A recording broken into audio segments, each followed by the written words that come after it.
சாய்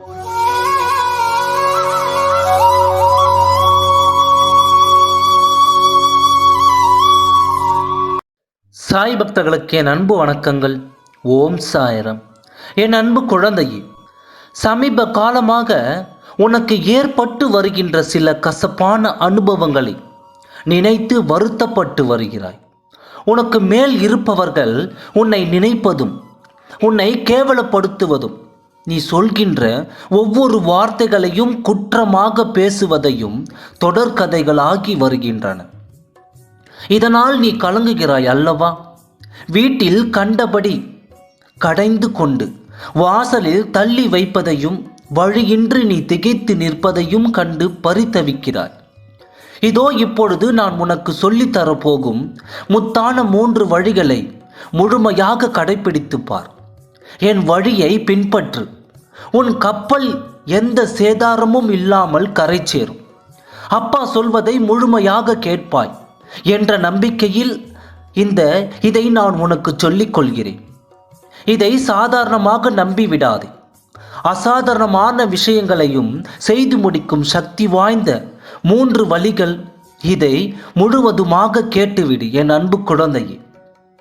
உன் வாழ்வில் வரும் அத்தனை பிரச்சனைகளுக்கு தீர்வையும் இனிமேல் எந்த பிரச்சனையும் வராமல் இருப்பதற்கான வழிகளையுமே இப்பொழுது நான் கூறப்போகிறேன். சற்று பொறுமையாகவும் கவனமாகவும் கேள். முடிந்தவரை இவற்றை கடைபிடிக்கவும் முயற்சி செய். அதாவது நில், கவனி, சொல். இவை 3ஐயும் நீ கடைபிடித்தால் உன் பிரச்சனைகளுக்கான முத்தான பலன்களை 3 நாளில் பெறுவாய். சற்று அமைதியாக உட்கார்ந்து யோசித்துப்பார்.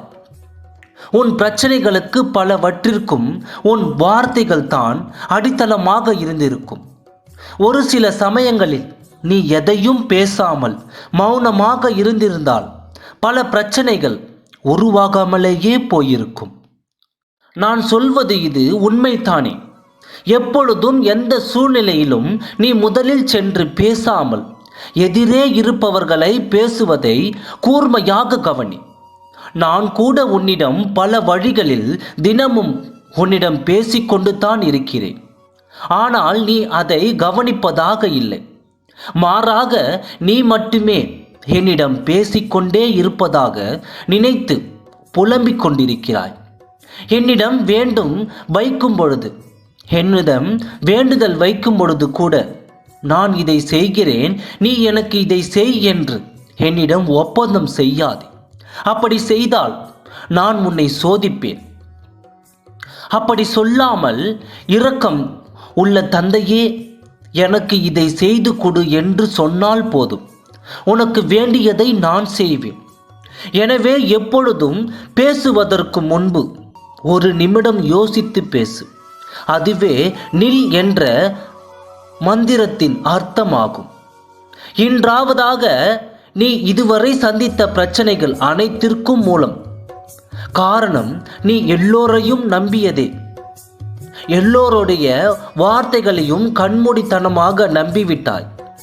அப்பாவித்தனமாக இருந்தும் விட்டாய். எனவே ஒருவர் பேசும் பொழுதும் சற்று கவனமாக கவனி. எப்பொழுது யார் உன்னிடம் பேசும் பொழுதும் அவர்களது கண்களை பார். நேருக்கு நேராக பார். அவர் உன்னிடம் சொல்லும் வார்த்தைகள் எல்லாம் சத்தியமான உண்மையா அல்லது நாடகமாடும் உண்மையா என்று கவனித்து பார்.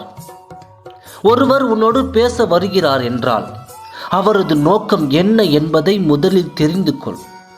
அதற்கேற்ப பேச பழகு. பேசும் பொழுது எதிரில் இருப்பவர்களின் மனநிலையை புரிந்து கொள்ள முயற்சி செய். கூர்ந்து கவனி. அது உன்னை எல்லா நிலைகளில் இருந்தும் காப்பாற்றி கொள்ளும். இல்லாவிட்டால் உன்னை தர்ம சங்கடத்தில் தள்ளி மன நிம்மதியை கெடுத்து வருத்தப்பட வைத்துவிடும் என்பதை நீ மறந்து விடாதே. எனவே நீ பேசினாலும் சரி, மற்றவர்கள் உன்னிடம் பேசினாலும் சரி, வார்த்தைகள் மீது கவனம் கொள். 3ஆவதாக சொல். இன்றைக்கு வருகின்ற நிறைய பிரச்சனைகள் அவர் சொன்னார் இவர் சொன்னார் என்பதில்தான் ஆரம்பித்து பரவுகிறது.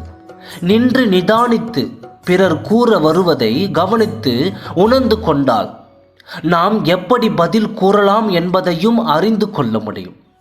நாம் பேசும் ஒவ்வொரு சொல்லும் மண்ணில் விதைக்கும் விதையை போன்றது.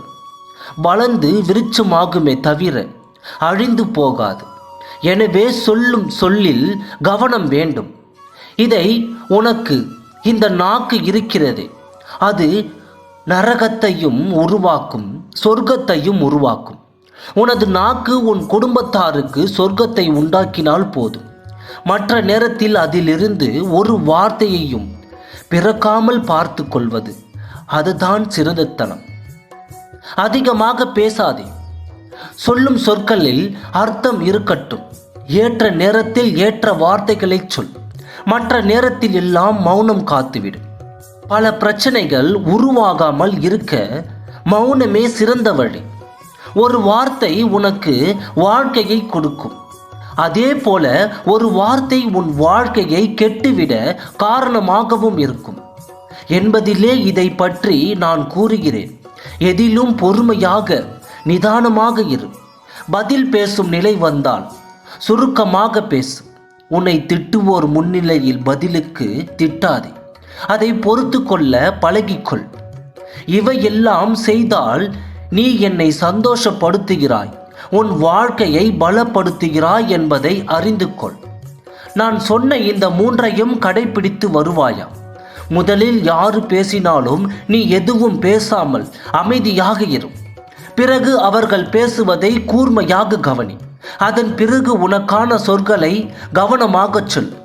முடிந்தவரை மௌனமாக இரு. இவற்றை உன் வாழ்வில் நீ கடைபிடித்திருந்தால் எந்த சிக்கல்களும் உன்னை அண்டி இருக்காது. இப்பொழுதும் தவறு இல்லை. இனியாது இந்த 3 மனிதர்களை, அதாவது இந்த 3 மனிதர்களையும் இந்த 3 மந்திரங்களையும் முழு மூச்சாக கடைபிடி. இனி வரும் பிரச்சனைகள் எல்லாம் உன்னை விட்டு விலகிச் செல்லும். நீ நினைத்த காரியம் விரைவில் கைகூடும். இனிதே நடக்க துவங்கும். இந்த சாயப்பாவின் ஆசீர்வாதங்கள் என்றும் உனக்கு உண்டு என் அன்பு குழந்தையே. ஓம் சாய்ராம். நன்றி.